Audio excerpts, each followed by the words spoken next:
Today by Mr. Tim Metzler.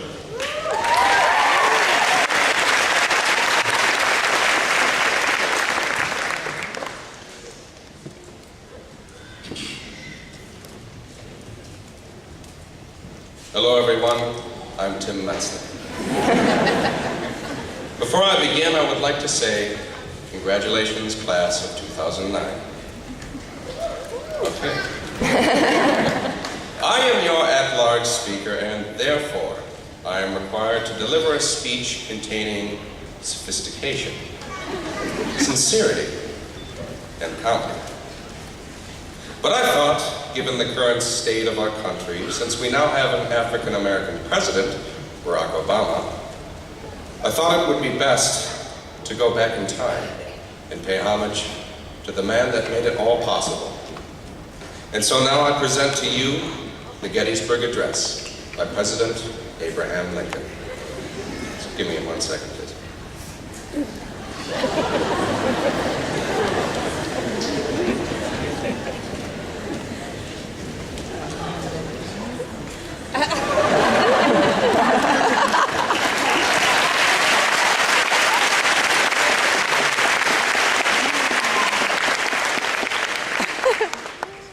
Fourscore and 7 years ago, our fathers brought forth upon this nation, or on this continent, a new nation, conceived in liberty and dedicated to the proposition that all men are created equal.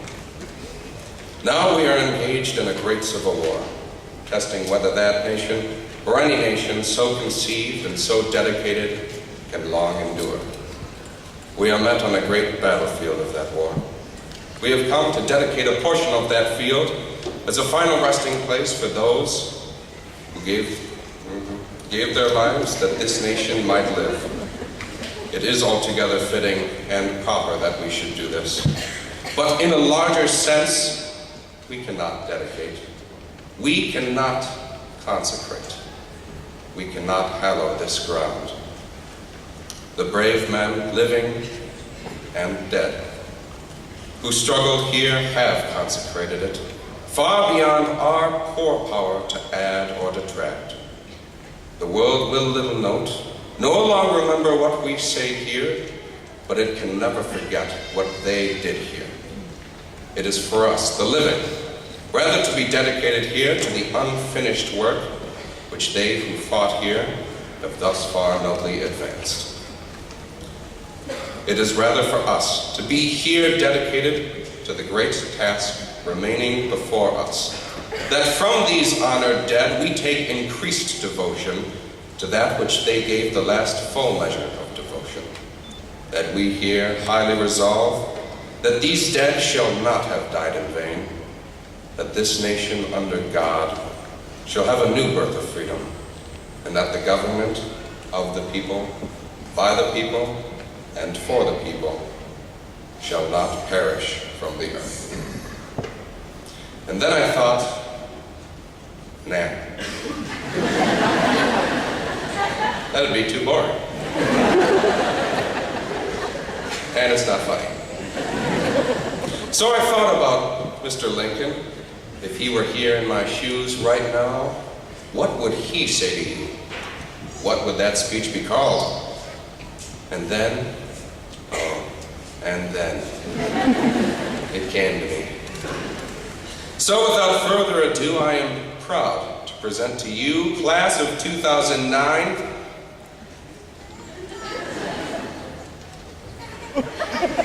the Freddysburg Address.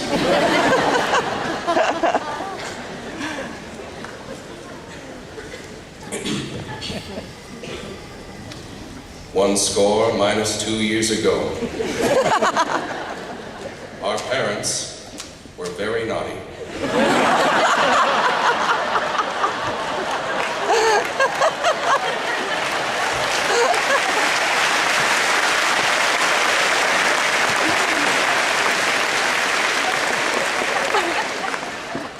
And brought forth upon this continent a new generation, conceived in what we learned about in 9th grade health class.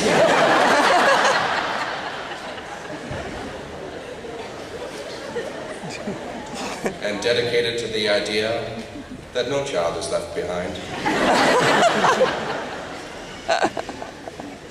Now we are engaged in a great civil war, testing whether that student, or any student other than Amy Yin,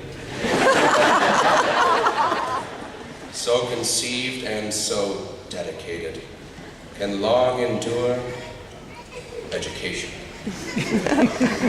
We are met in a great gymnasium of that war. We have come to dedicate a portion of that gym as a final resting place for those, our teachers, who gave up getting paid over $30,000 a year with benefits, so that this generation that our parents conceived may long endure and therefore suffer the economic decline and lack of jobs on the market. And Michael Vick.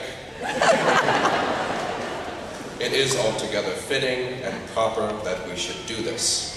Unfortunately, we don't get any extra credit. But in a larger sense, we cannot dedicate. We cannot consecrate. We cannot cheat during finals. The brave teachers, living and in therapy, who struggled here, have consecrated it far beyond our poor power to add or subtract, or multiply or divide, or take the square root of pi. The world will little note, mainly because they have been infected with the swine flu, nor long remember what we say here. But it can never forget what they did here. It is for us, the class of 2009, once we have finished partying, which for people like Ross Petro may be 2 or 5 years, rather to graduate and be dedicated here to the unfinished work that the staff has thus far so nobly taught us. It is rather for us to accept the great task before us, that from the work of these honored dead, we go on to the military, to college, to tech schools, to our jobs, and hopefully not a cardboard box at Hobo Beach. To that cause for which they gave the last full measure of devotion and energy, and their stomach linings from too much caffeine. That we here highly resolve that the OHS staff has not died in vain. Instead, they died for us. So actually, they did die in vain.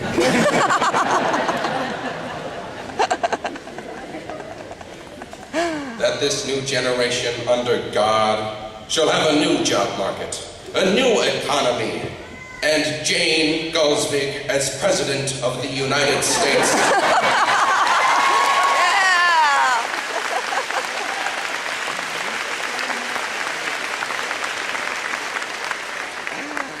And that class of 2009 of Onalaska High School shall not perish from the earth, maybe, but shall look back and remember what those brave men and women and administrators did for us at that school.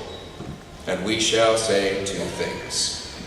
Hey, those guys learned me good. And, hey, we had weird hairstyles back then. Thank you and good luck. Oh, and one last thing. Thank you, Hillary Rodham Clinton, just for being you.